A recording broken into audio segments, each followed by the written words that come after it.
gives a fuck about an Oxford comma? By Great 78. Who gives a fuck about an Oxford comma? I've seen those English dramas too. They're cruel. So if there's any other way to spell the word, it's fine with me. With me. Chapter 1. Don't look back in anger. Hermione. Flash forward. November 1999.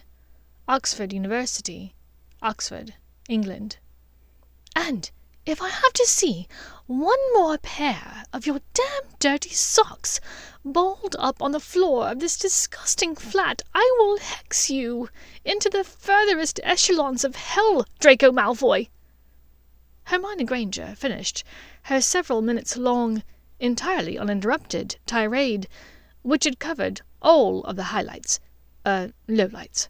The dirty dishes, the empty crisp bags and biscuit sleeves left under the sofa, the blonde hairs in the vanity sink in the bathroom, and, of course, the hellfire and damnation-worthy grey socks with miniature embroidered green snakes that had set off this particular tirade.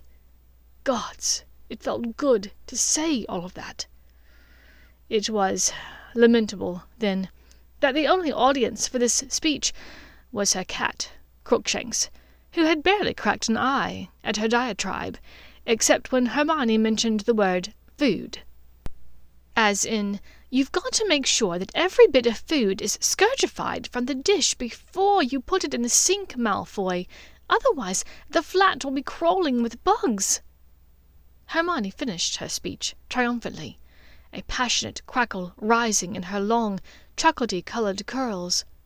The buzz of magic that ran through her veins had turned her cheeks pink and set her copper eyes ablaze. Then, as she looked around the tiny space, the raging fire within her began to dim. Everything looked exactly the same as it had before. The wizard to whom she'd been ranting was likely sitting in class or the library right now, not cowing in front of her, meekly wiping up the spilled butterbeer puddles from the little table in front of the sofa, or looking contrite for all of his wrongdoings.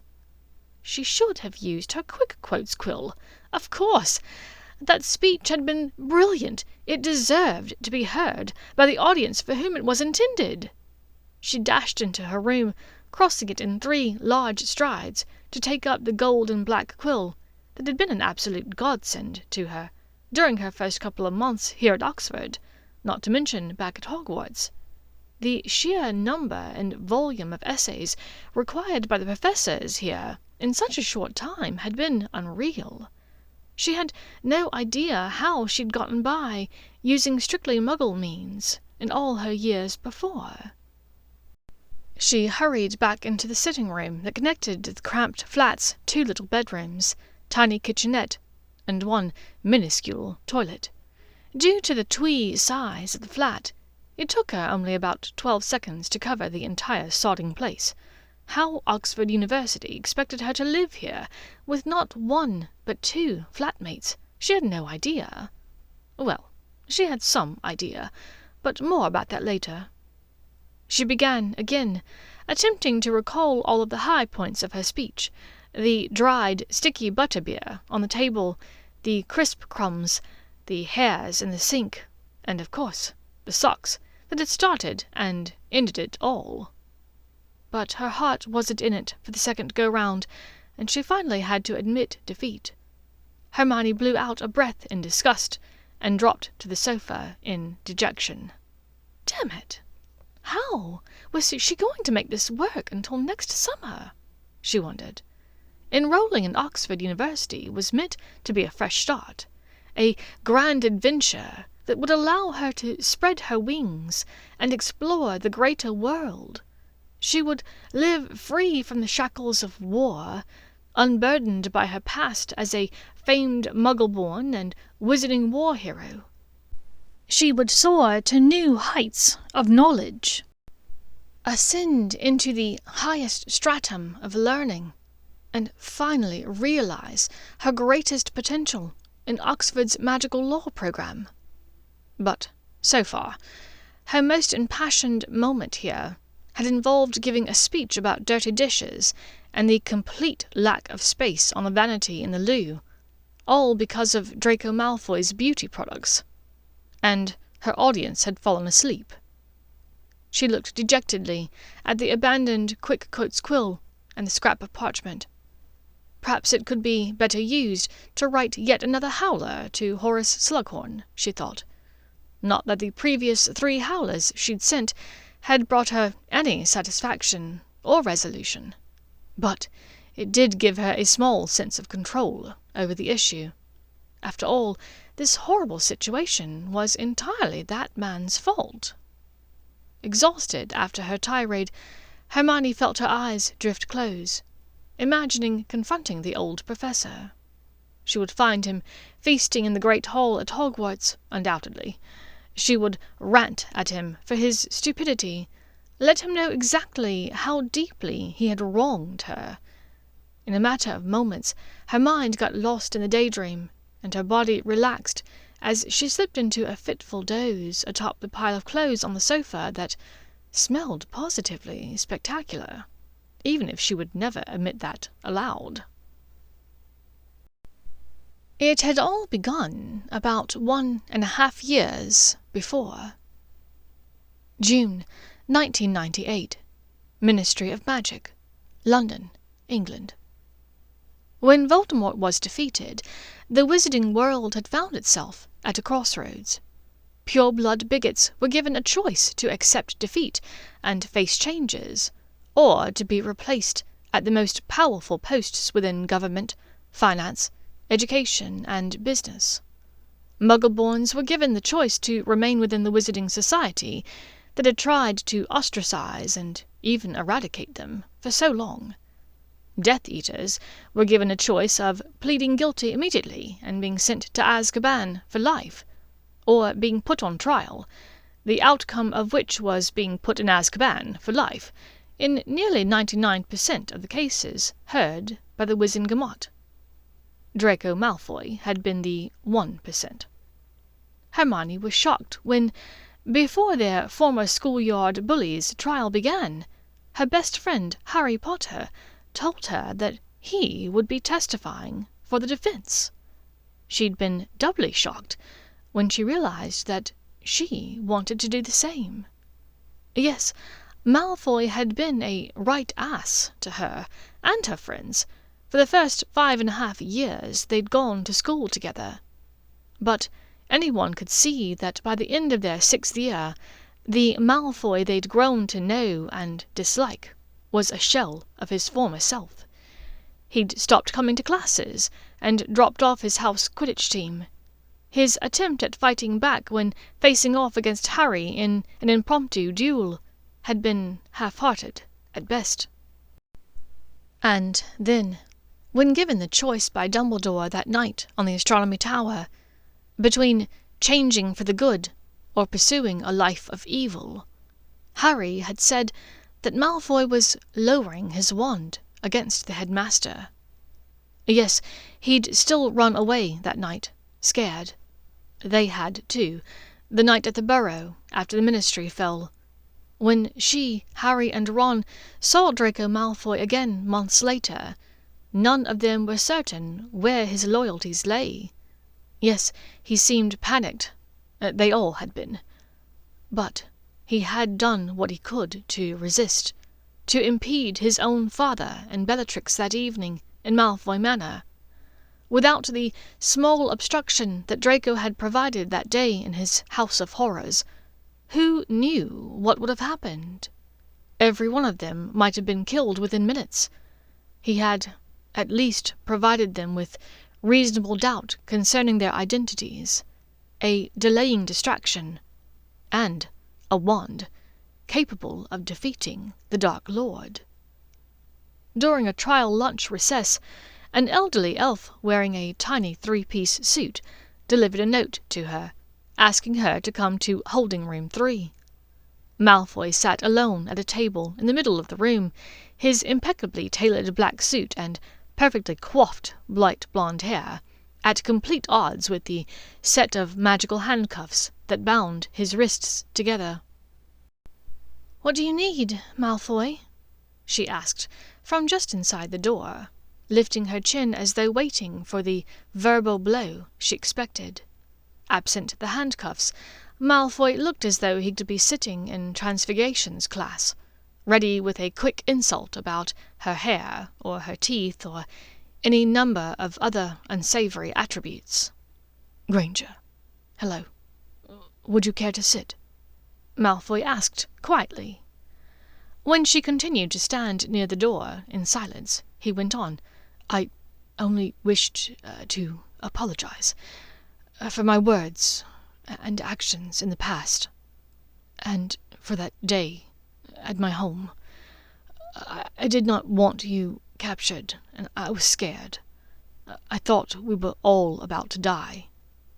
He grew more quiet, and Hermione had to lean closer to hear him. The moment I realized you'd been captured, you and Potter, I thought everything was lost. I wanted so badly—" Malfoy paused, seeming to consider his words carefully before going on. "I wanted so badly for that not to be true. I no longer wanted to fight, but I could not see a way out. I'm very glad that you were able to escape, and I'm sorry I didn't do more to help you." The words sounded sincere, and Malfoy's face, for once, did not carry his signature haughty smirk. His silver eyes were wide with honesty, in a way she'd never seen before. Hermione clenched her jaw. She remembered thinking at the time that she had never seen Malfoy look so afraid, when he pretended not to know them at first. To be honest, it was what had truly frightened her the most since they'd been captured. Up until that moment, her adrenaline had carried her, keeping her afloat above the gravity of the situation. She felt sure that they could outsmart the Snatchers, that they could get away from them, like Ron had done, getting away from the ones that nabbed him all those months ago. But, taking in the fear on Draco's face, she saw so clearly how trapped he felt there. And if he felt trapped, what did that make her? Finally, to him she answered, "Was that your elf?" Malfoy's brow creased. "Yes. Why?" "He has clothes," she said simply. A hint of the smirk crossed his face. I gave them to him. A part of him still hates me for that." "But why?" "Because he just fucking hates it, Granger. He didn't want to be free." Now his silver eyes flashed at her scornfully, and he seemed more familiar than ever. "I wasn't asking why he hated it. Why did you do it in the first place?" Of all wizards, he was the one from whom she would have at least expected it. Draco was quiet for a moment before answering. "I had to be there, in that house. It was the only realistic choice I had. If I had deserted, my mother would have been dead. Pym, he wasn't given the choice. Clothes let him make that decision for himself. He could stay or go." Hermione breathed in and out before asking, "So, he chose to stay with you?" The familiar self-righteous smirk again. "Of course he did. I am a delight, after all." She rolled her eyes, fighting the small smile that threatened to creep across her face. "Prat." He laughed quietly, but even that small sound echoed in the empty room. She looked up at him quickly. His silver eyes looked more alive than they had since the trials had begun days before. She could not help it. A smile curled her lips almost against her will, even as she turned towards the door to leave. "I'll see you back out there," was all she said. "Thanks, Granger, for coming here. See you." She could not entirely forgive him. Not yet. But it was the first conversation the two of them had ever had that had not ended in insults or someone getting hexed or slapped. It was an improvement, she supposed. After a contentious trial and a lengthy deliberation by the Wizengamot, Draco was sentenced to 5 years' probation and was granted permission to return to Hogwarts for his 8th year of schooling. He was one of only 7 members of their class offered this chance. Of the other 6, Dean Thomas decided to try his luck in America. Justin Finch Fletchley had already finished his 7th year at Beauxbatons. Hermione's best friends, Harry Potter and Ron Weasley, elected to enter the Junior Aura program at the Ministry of Magic instead, to get a head start on their careers. This left Draco Malfoy, whose trial had determined that he had been pressed into compulsory service of the Dark Lord, and Theodore Nott, who'd gone into hiding with some of the half-blood members of his family in Lithuania for the duration of the war. Oh, and Hermione Granger. September 1998. Hogwarts School of Witchcraft and Wizardry. Because their numbers were so few, Professor McGonagall created a small dormitory just for the 3 8th years. "You're sure you're going to be safe there with those 2 snakes, Hermione?" Ron asked from her private flue on her first night back at school. His head craned out of the grate to peer around her room suspiciously, as though he expected one of the Slytherin boys to come tumbling out of the wardrobe and hex them both. "I'll be fine, Ron. I have my own room and toilet, so I'll only be sharing a common room with the 2 of them. And here's the best news. I won't have a curfew, and there are no gender wards in place on my room, so I'll be able to have overnight visitors." Hermione said this suggestively, but she could tell immediately that Ron took it the wrong way. "Does that mean that Malfoy is going to be able to come into your room any time he likes?" he demanded, blue eyes still roaming the room as though trying to spot the blonde wizard lurking behind the drapes. His face seemed to be making a bid to turn as red as his hair. She shook her head in exasperation. "Why would Malfoy be in my room, Ron?" He only gritted his teeth in answer. All throughout their years in school together, Ron and Malfoy had loathed each other. He'd been ecstatic when Malfoy's trial was announced, and nearly irate when his best friends, Harry and Hermione, had testified on Malfoy's behalf. And he'd been very vocal about his disagreement with the Wizengamot sentence, which allowed Malfoy to return to the school and attend classes with his girlfriend. "If Malfoy's being here is a problem for you, you could have returned to Hogwarts yourself, Ron. You didn't earn a single NEWT, you know." Hermione tried for a light tone, but she could tell that Ron's hackles raised immediately. "Hermione, we've talked about this plenty of times. I was never cut out for school the way you are. This way I can get a jump start on my career and set aside a nest egg for us to get a place of our own.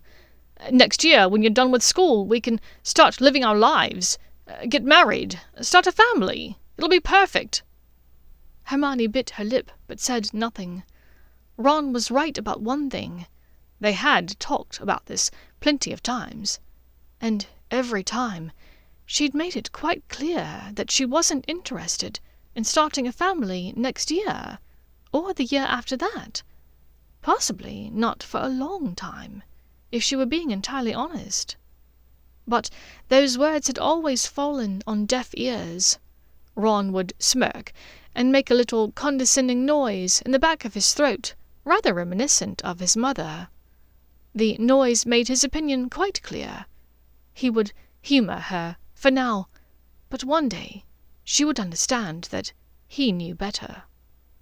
As it turned out, the lack of gender wards in the 8th year dormitory didn't serve much purpose for Hermione after all. Though he had an open invitation to visit, Ron was quite busy with aura training, and was only able to come to the school a few times during that year to see her. Living essentially alone with two Slytherin wizards was new territory for Hermione. She fretted at first about their dormitory becoming a revolving door for witches. Both Malfoy and Nott had reputations concerning their prowess with women, and she was not interested in being an unwilling witness to more of the same. To her surprise, however, Malfoy never had a visitor, at least as far as she could tell. Instead, he seemed to treat their 8th year as though he was trying to make up for the laissez-faire approach he'd taken towards his education for most of the previous school years. He spent every spare moment studying and preparing for his end-of-year NEWT exams. Perhaps his efforts had something to do with the fact that the vast majority of the Malfoy family fortune had been seized for reparations, meaning he'd need an actual income soon. Perhaps it was simply to thumb his nose at the people who raged against a Death Eater, even one who took the dark mark before majority age, going free. But a part of Hermione secretly hoped that Malfoy's efforts to stay on the straight and narrow path of good were a genuine desire to prove himself worthy of this second chance in life. The third resident in their 8th year dormitory was an entirely different story, at least as far as his focus went. Theodore Nott, with his luxuriant brown waves that fell gracefully over his piercing blue eyes, had always had girls falling all over themselves for him. He was a hedonist who chased pleasure on any day ending with Y, and he seemed to bring a new lover back to his room every 3rd or 4th day during their year there. Theo's silencing charms were sloppy, meaning that occasionally she heard more than she was meant to. But so long as the wizard's guest didn't interfere with Hermione, it didn't bother her. She would never admit this, even to herself, but some nights she rather enjoyed listening in. Was it an ideal living situation? No. But after all, they only had to room together for 1 year. At least, that's how she saw it in September of 1998. By the start of winter, her tune had changed slightly. December 1998.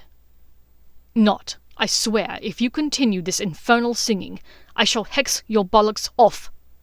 An angry voice boomed from the direction of the 8th year common room. Hermione sat up from her bed, where she'd been reading the same paragraph for 20 minutes, trying not to fall asleep. It was the first day of the holiday break, and all 3 8th years had elected to stay. She knew that this was mostly due to family issues they all faced. The 2 Slytherin's fathers were both in Azkaban, whilst Malfoy's mother had chosen to stay in self-exile in Monaco after her husband's and son's trials. As for the Grangers, Hermione only had to hope one day they'd forgive her for her memory charms that had sent them to Australia. But it wouldn't be this Christmas. That much was clear from the frosty letters they'd sent her for her birthday in September. I mean it, Nott. Clear off. You'll be singing falsetto if you keep it up. She peered into the common room. Malfoy was sitting on the red-tufted sofa, socked feet propped up on a low table in front of him. He was scratching on a piece of parchment with a self-inking quill, and looked quite frazzled. Well, that wasn't entirely true, she thought ruefully. His tie was barely askew, and his hair hardly out of place, but she'd spent enough time around Draco at this point to recognize frazzled in the man when she saw it. "What's going on?" Hermione asked warily. It had been a long few months living with the 2 wizards.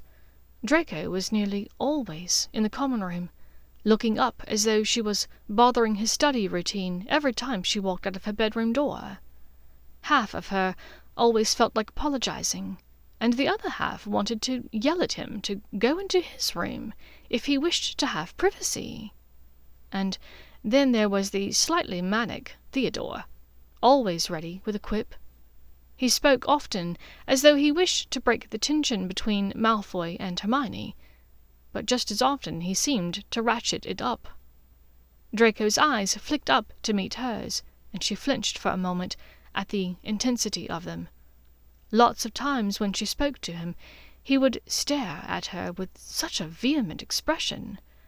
She somehow always felt as though she was interrupting him, even if it was him asking her a question. Now he answered her question. Not has been reading Muggle literature again. Apparently we are not in the proper holiday spirit, unless we are singing carols and hoisting a lame orphan child upon our shoulders as we do it. Can you flu-call Potter, see if he's available? Hermione rolled her eyes, biting her lip to stop the smile that threatened to creep across her face. She crossed the room to Theo's door, knocking loudly to be heard over the off-key singing. "Theo!" she called. Theo threw open the door to reveal the most haphazard ensemble Hermione had ever seen. It appeared to be some odd combination of St. Nicholas and the Loch Ness Monster. Hermione closed her eyes, willing it all to make sense when she opened them back up. She did so, but it still didn't. "Theo, can you tell me what's going on?" she asked, tiredly. Theo sighed deeply, pushing what appeared to be a small branch out of his face so that he could speak. "Hermione, isn't it obvious? The three of us will be here all of Christmas. There isn't a single decoration in this place. I thought it would be nice to dress up as this bloke. You recognize him, right? St. Nick?" She tilted her head to the side before nodding. "Yes, I see that part of it, but what about—" Hermione reached a tentative hand towards the get-up, lifting what looked to be either a tentacle or a tail, protruding from Not's shoulder. Well, I researched other historical traditions, and I found this frightful bloke called Krampus, and apparently St. Nick has this other friend called Rudolph. It's some sort of antelope, a deer, I believe, but he seems to have red eyes for some reason. I thought combining all three of them would be far more festive." "But you're also wearing a Christmas tree?" Hermione dared to ask. That was more of an accident. Never mind all that," Malfoy thundered from directly over Hermione's shoulder, and she jumped slightly, having not realized how close to her that he'd been standing. "Can you please just stop singing? I'm trying to write this essay, and I need to make it another 9 inches or so." At the mention of schoolwork, Hermione looked down interestedly. "Is this for Flitwick? The essay about combination charms?" She reached automatically for the paper, but Malfoy snatched it away from her. "I don't need your help, Granger. Unlike your pair of Gryffindor baboons, I'm perfectly capable of completing an essay by myself." "No one said you weren't, Malfoy, but he only asked for 20 inches on the subject. That looks nearly double that." Draco smirked. 20 is the minimum, yes. Perhaps you should worry about the length of your own essay, Granger, and leave me to mine. Besides, won't you be a bit busy tonight? Didn't I overhear you and Weaselette on Monday discussing a visit from your beloved this weekend?" Hermione huffed and pushed past Draco to walk away. Ron had intimated that he might try to visit this weekend, but nothing had come of it. However, she wasn't discussing her love life, or lack thereof, with Draco Malfoy. Wait! Don't you both want to help me trim the tree? Give me a moment. I'll need to take off my trousers to retrieve it, but—" No! Draco and Hermione said together. January 1999. Hermione awoke on January 1st in last night's dress, but with fresh resolve. It was a new year, and it was time for a new Hermione. She would be finishing Hogwarts in a matter of about 6 months. She needed to start thinking of the future. She sat down at her desk, a surge of resolve filling her chest. She pointed her wand at her favorite Quick Quotes quill, relishing in the smell of fresh parchment as she drew a clean piece of it from her desk drawer. The quill had been a lovely gift from Ron, to commemorate the start of her final year of school. It was a truly thoughtful present, and a handy bit of magic, ever so helpful, what with all of the essays and projects that she had to complete this year. Ron had tried to play dumb, pretending to not know anything about it, but he was always kind of a goof that way, she thought. She knew it had cost him a mint, but she was so pleased to know that he cared so much for her. To be honest, there had been moments when a small part of her had begun to doubt the connection that she and Ron had. He had only come up to visit her twice so far this school year, despite the lack of restrictions on significant others in the 8th year dormitories. She knew he was busy with aura training, though that didn't seem to stop Harry from visiting Ginny nearly every other weekend. That being said, Harry had the advantage of being Harry Potter. Ron had no such advantage.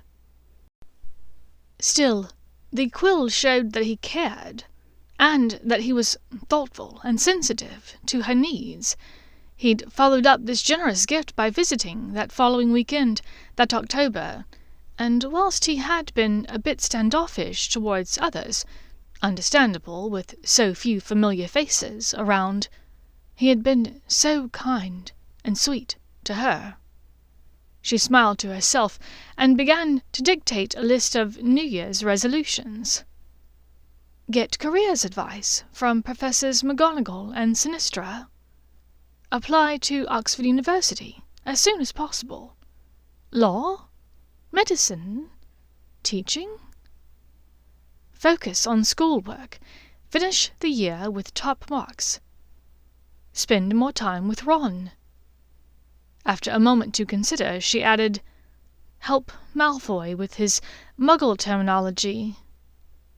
As some of the only students left in the school for New Year's, she and Theo and Draco had gotten a tad inebriated the night before, as they welcomed in the last year of the 1990s. Hermione was a happy drunk, and had laughed so hard, nearly to the point of hyperventilating, when Malfoy kept asking what a lank was. He'd insisted that it was a Muggle thing, and that she must know what it was. Even now, she shook her head, smiling to herself. Speaking to the Quick Quotes quill, she added to her list, develop strong friendships, and be open to new ones. Yes, that felt vague enough. 6 days before, on Boxing Day, Ron had come for a second visit, only staying for a handful of hours before he left, just as moody and temperamental around others as the last time she'd seen him in October. The only difference was, this time he was moody towards her as well. He'd arrived at 2 o'clock in the afternoon, after telling her that he'd show up after breakfast. They'd gone into Hogsmeade for tea, but he did not feel up to walking around and window-gazing. Instead, they had simply returned to her room. After a couple of hours of conversation about the rigours of the Aura Corps and Christmas with the Weasley family, she tried to steer the conversation towards her life at school so far this year. In a matter of moments, though, she and Ron had begun arguing about Malfoy, of all the dumb things to fight about. Why is he in every one of your classes, Miney? Everywhere you turn, he's there. You don't have any time away from him. Ron's pale gold freckles nearly blended into his flushed pink cheeks at his words. She shook her head in complete confusion. Why were they suddenly talking about Malfoy? She'd been telling him about an arithmancy project on which she'd gotten a perfect score. Ron's congratulations had been sweet but vague, and he'd asked if she had the top score in the class, like usual. Yes. Well, alongside Malfoy. Somehow he's managed to accomplish the same perfect score. The words had struck a nerve in Ron, and now he seemed fired up and engaged in their conversation about the school year in a way that he'd not been before the mention of the blonde Slytherin. Hermione shook her head in exasperation. Can we not discuss Malfoy, Ron? Come on, let's go for a walk. It's almost dark. It'll be dinner time soon. I'm certain the elves can make you your favourite Christmas leftovers sandwich, and then we can come back up and spend some time together. She flashed him a knowing smile. Ron's blue eyes slid away from hers. Actually, I can't stay the night. I promised Davies and Jeffries that I'd be back for drinks at the Leaky before 8. At her hurt expression, Ron was quick to plead his case. You don't understand, Miney.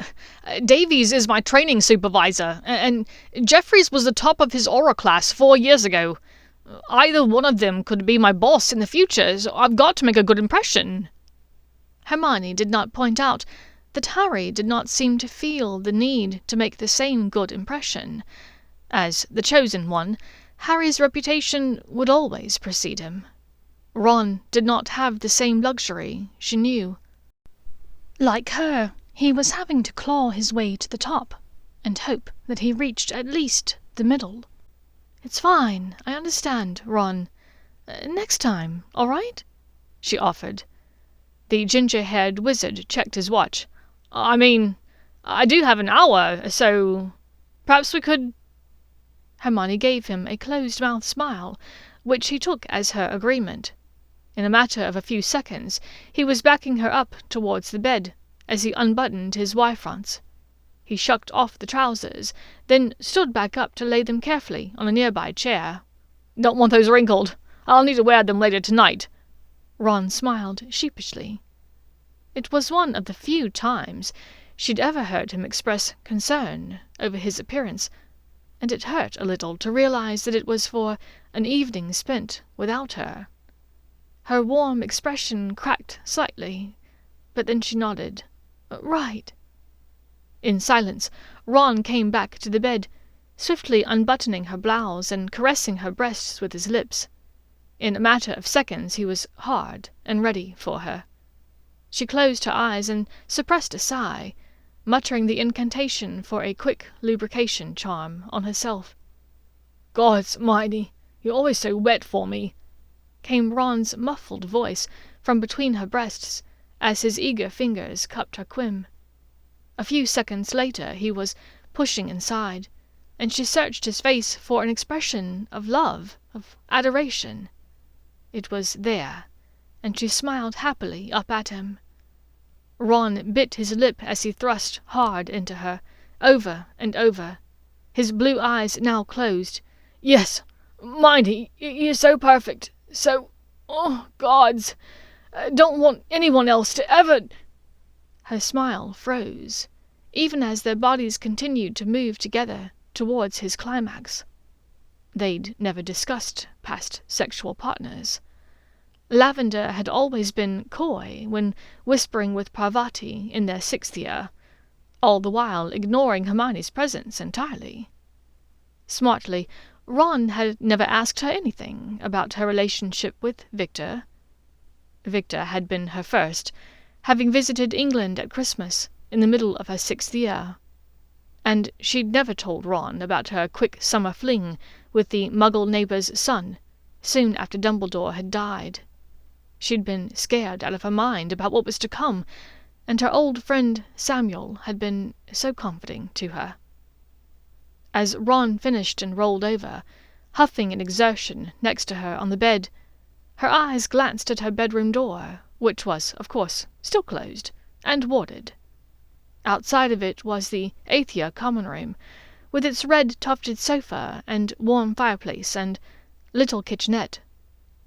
No, she'd never told Ron about Samuel or Victor, and there was no one else about whom he needed to worry. No one.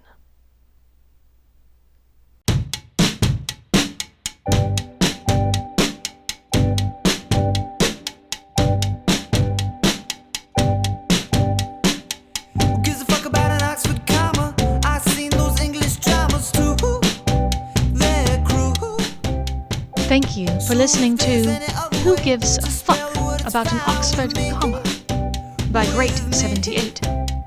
If you enjoyed the story and would like to listen to more, please follow me on Spotify or wherever you get your podcasts by searching for Silver and Copper. Or you can find me under Great 78 on Archive of Our Own.